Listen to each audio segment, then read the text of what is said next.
Hey everybody, welcome back to Willson Builds. If you're new here, I'm Zach. Thank you so much for tuning in. Today we're going to be working on my 1929 Ford Roadster. If you guys have been following the series of the Roadster, you would have seen that we just did the front cowl and recently put the motor in. And today we're going to be taking the front cowl off and repositioning the motor while also making the firewall and the floors work. So it's going to be a bit longer of a video today, I hope, and lots of little jobs to do. So first things first, I'm going to take the front cowl off and we are going to scrape some of the old paint and hopefully get the whole car in epoxy.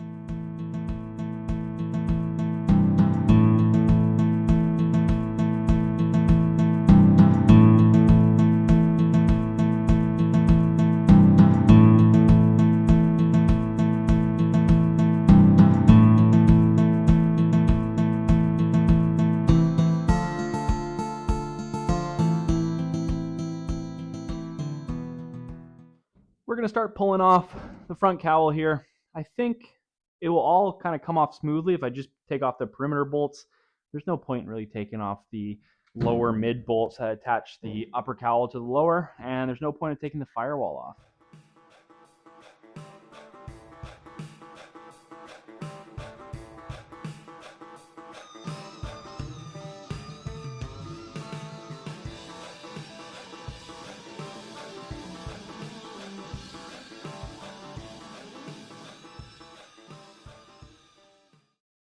If you saw our last video, we built these lower cowl fasteners to the subframe extension we built.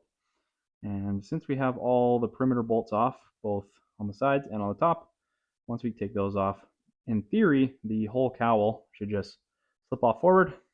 As long as it clears the motor, we shouldn't have any issues.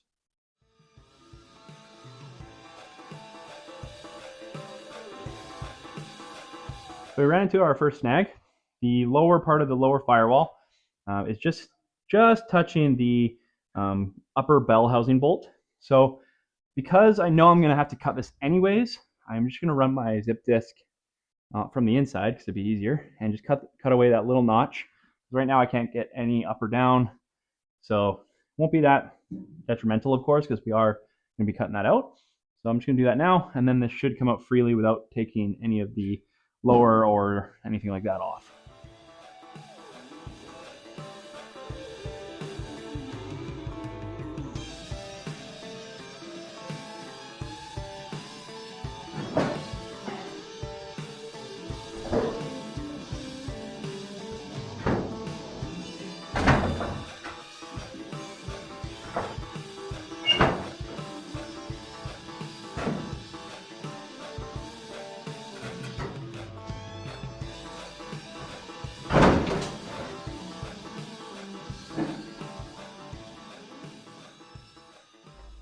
We took off the front cowl because it was hiding a lot of this old crusty paint.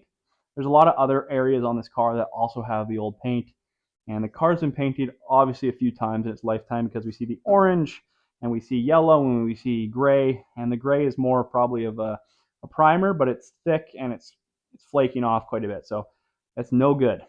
So if you're not familiar with epoxy primer, it's a sealer. And what it does, it seals the metal because in a climate like we have in the west coast of Canada, it is very wet and metal can sweat. So a lot of the times you see earlier restorations where they didn't use an epoxy primer or anything like that and just did the bodywork straight to the metal. And that is not good because our metal sweats, creates moisture underneath that, and therefore it will eventually rust. That's just a problem we have where we live and other places around us, and it's no good. So I like to get this down to bare metal again and get a good coat of epoxy on all this. It's not likely we're going to do body work, nor is it applicable on this car. A lot of these areas are very smooth with no dents, but I would really like to have this all stripped so we don't run into issues in the future.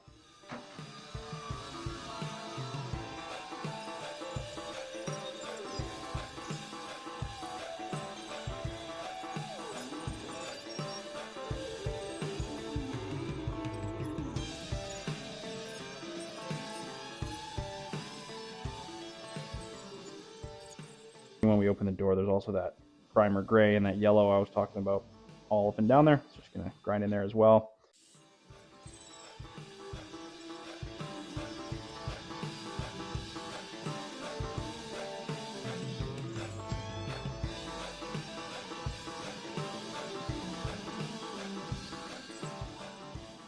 I just sprayed down the car with the air hose, get all the dust off, let the dust settle, sprayed it again, and then I just wiped it off. So now we're going to take our wax and grease remover. Yes, it's in an acetone jug. My wax and grease remover actually cracked, so I used this jug because it was the only empty clean one I could use. And we're just going to go around the car and clean up anything else that's going to affect the paint.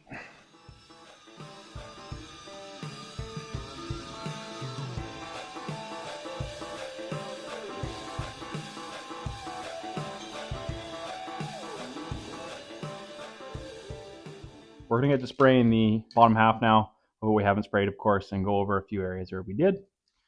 I'm going the can route because it's just much easier than mixing paint, putting it in my gun, setting up my booth, setting up the ventilation, etc., etc., etc.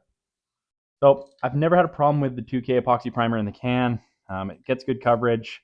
Obviously, you have to go through a few cans rather than one tub of paint. But it is what it is. This is a very small car and obviously easy to get covered. So maybe not as good, probably not as good, but it does the job for sealing. And once we actually put primer on this car, it will be through the gun, so it will make up for it.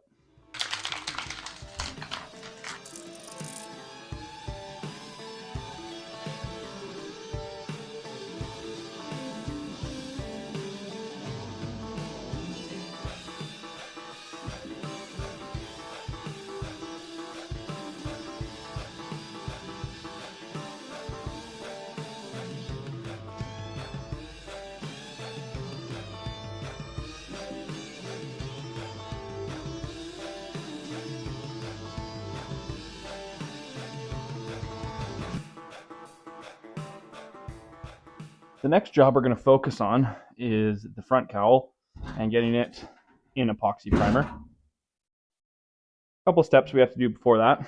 I don't think I'm going to take these stainless bolts out. I think they look better painted anyways. But before we start painting, I have to take down the spot welds. So we're going to get our sander out and just start metal blending all these spot welds.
We're just waiting for the paint to dry. So I'm going to be pulling the car backwards 6 or 7 feet so I can get my engine crane in here. I know in the last video I had it on diagonal and had the whole garage space to work in, but my 55's in here and I got 2 motorcycles in here now and it's pouring rain. So I'm just going to make it work and push this back a little bit and get the crane out of storage, and we'll start moving the motor around.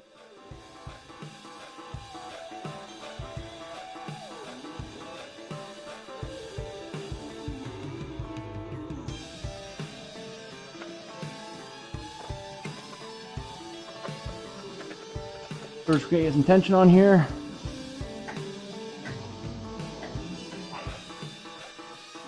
Take our motor mounts out. So this is the style of motor mount we originally did, and that's the more generic style. So side mount, somewhere on the frame. Usually people run it up here. Because of the height, I have to run it mid. And then we have the more traditional style. So these are made by LG Speed and Kustom here in Victoria, BC. You may have heard me mention Lee's name in the last video, as he helped me with my 55 engine mount. So this is more of a rubber mount rather than a kind of polyurethane mount. And they'll go to the frame where you desire. And it will weld there, obviously. And then these guys come off and attach to this. So it's a front mount motor mount. I like the style of them. I've seen Lee do a few of them now, and they just look really cool and traditional. So my dilemma is, I like the motor mounts, I think flush with here or just below the lip. So I obviously have to cut these, but I have to figure out the height. So it's going to be quite a bit higher from what you see here. That's not a big issue, but we just work around it.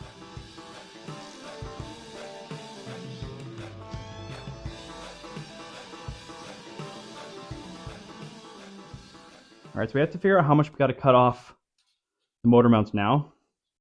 I'm going to put it on top and see how close I can get it to the hole below.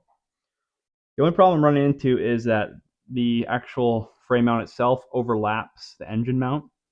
So I have to take that into account because it is over just about maybe an eighth or less than an eighth. So I just have to make sure I push it that way and figure this out. But pretty close there.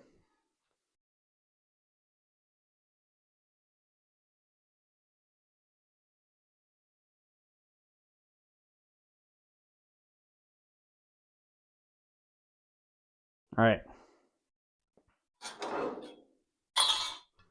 There's our line we have to cut. Just gonna try and get it in there now.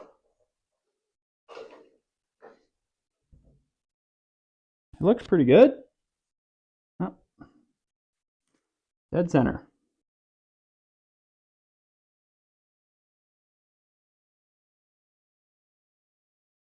I'm gonna take our rubber mount here and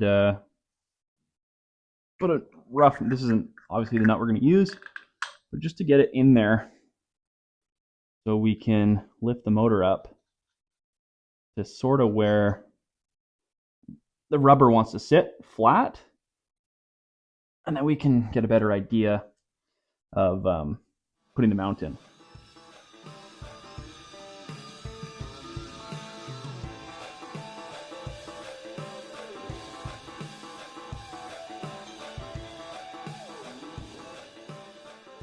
Mounts are out, so I'm just going to measure up the motor now for the front and just do a bunch of measurements so I know I can move it forward a little bit and have a little bit of play in there. So this is a 65 to I believe 67 Mustang slash Falcon Ranchero type radiator. See my pen, where'd it go? There it is. And these apparently work pretty good with 32 grills. Obviously, we have to chop the 32 grill on a stock 32. The cowl is much higher, but this end comes down about 1 inch towards the other grill surface, or the front grill surface, and it's about 32 inches from there to there, from firewall to the grill surface. So these work really good because they fit. The only problem is the radiator cap. So this hole here, and then one on the other side, obviously, are meant for where the radiator bolts down. So we're going to have to obviously build our radiator mounts, which we won't do today, but we have a good idea of where it needs to go from these holes. So what we'll do in the future is do 1 inch square tubing down here and just build our own rad support. So I'm going to make a quick mark. I like to get as forward as possible, which wouldn't be too hard, but we still have to hopefully get a good space here. So I'm just going to draw a line across.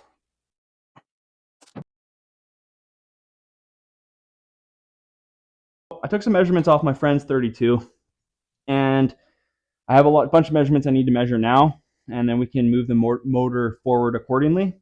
We're just going to raise our motor a bit here, get it out of the old mounts.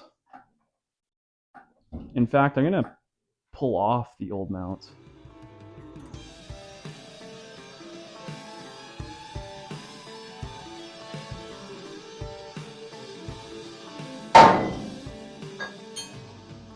All right, so we got those out now. I'm going to start measuring all of the measurements I took. So I went from the head to the radiator and so on. So I'm going to start doing all those measurements now and just make sure I'm kind of in the ballpark.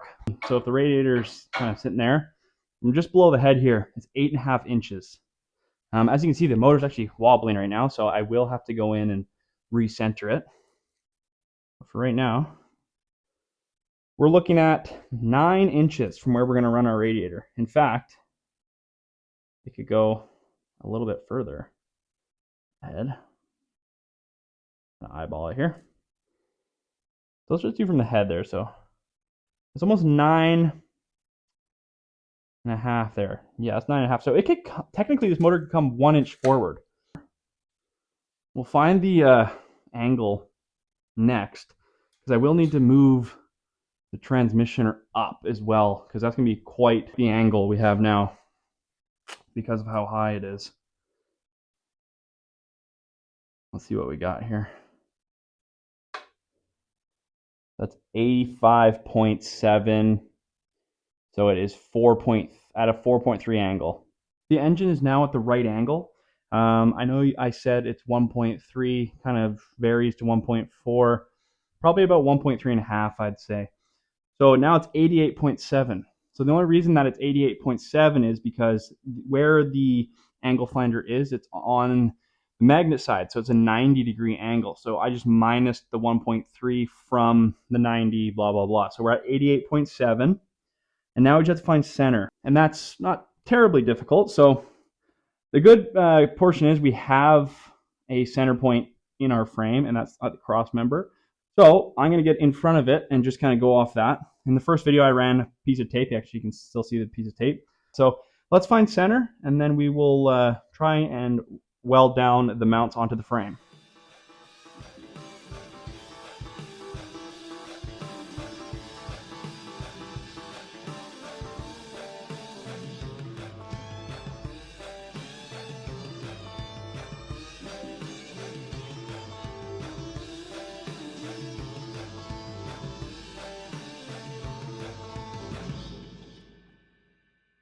Right there is good. Okay. And our gaps are good on this side. The motor mount, it's just under 4.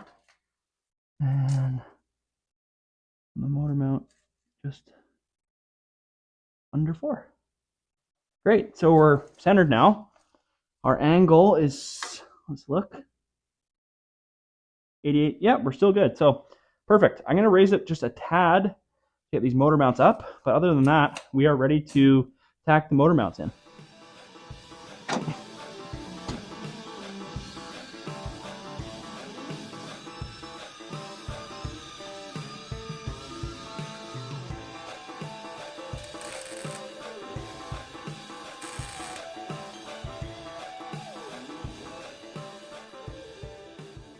To make it a habit of mine to measure after I tack, obviously it's probably overkill, but I just like to do it, and I just went around everything, measured from where the bell housing meets the motor, and these and just everything, and it's all good. So I'm going to go ahead and just run a bead along the top here.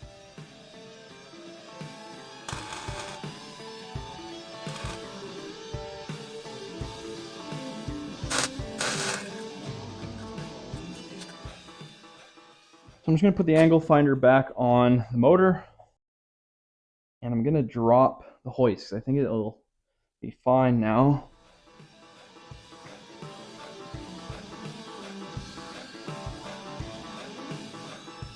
I'm just going to move around the transmission a bit and see what we can do to get this angle out of there. I might have the transmission too high.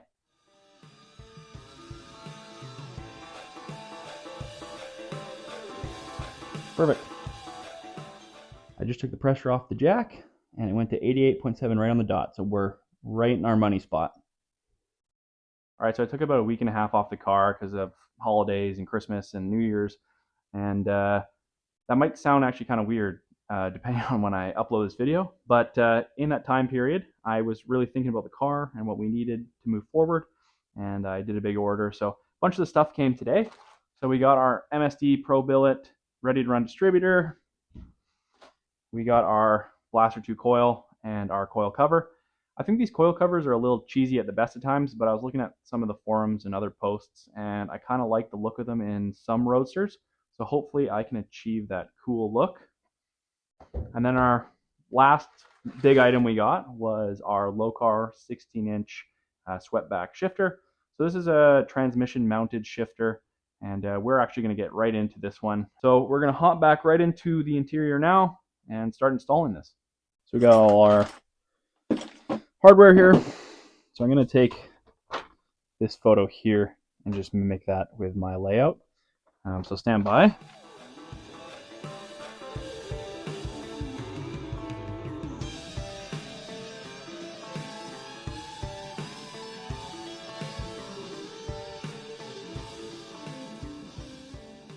Now I'm just going to take this diagram and assemble it, and then we'll go try to fit it in the car.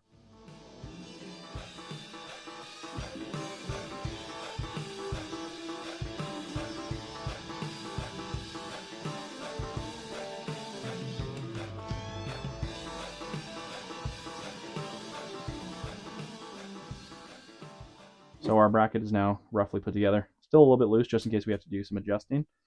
But we're going to put the shifter on now.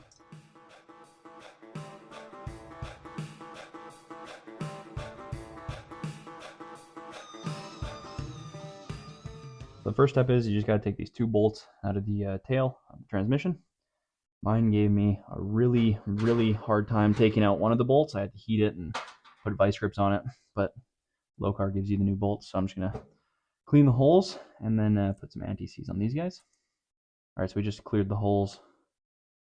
Put a little bit of anti-seize on these guys.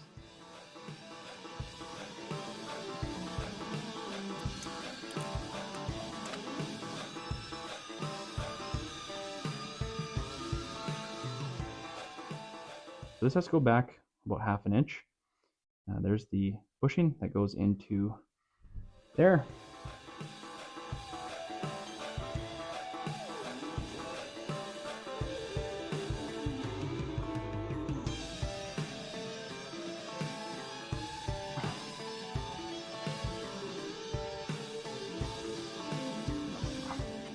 I'm just taking this off because I think it's going to be better fitting on the other side, but I took the other side mount and just brought it down to the bung there, and it fits much better.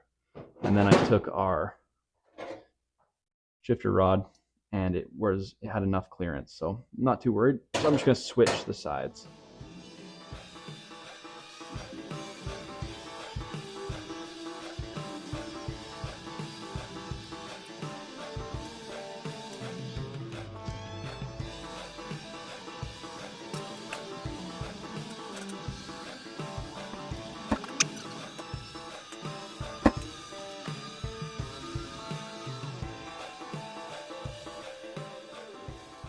All right, so now we're going to hook up all the linkage to the transmission. So I've already put this guy on. In the instructions, it called for it to be at about a 4:30 to 5 o'clock position, which it is. And then for the transmission lever, it's about a 1 o'clock position in the park position.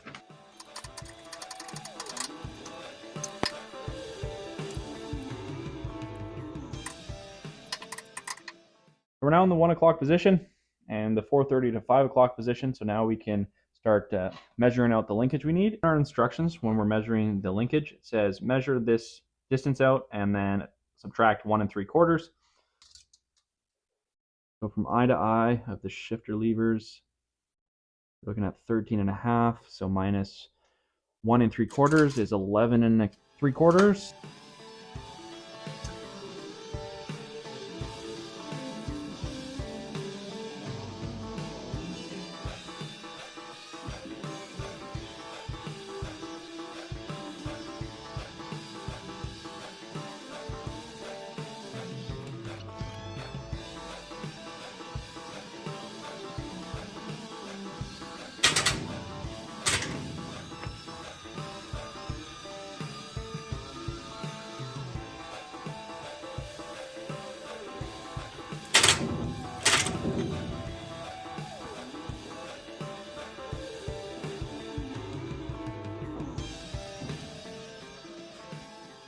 Okay, everyone, I'm going to cut the video there. Thank you so much for tuning in to Willson Builds.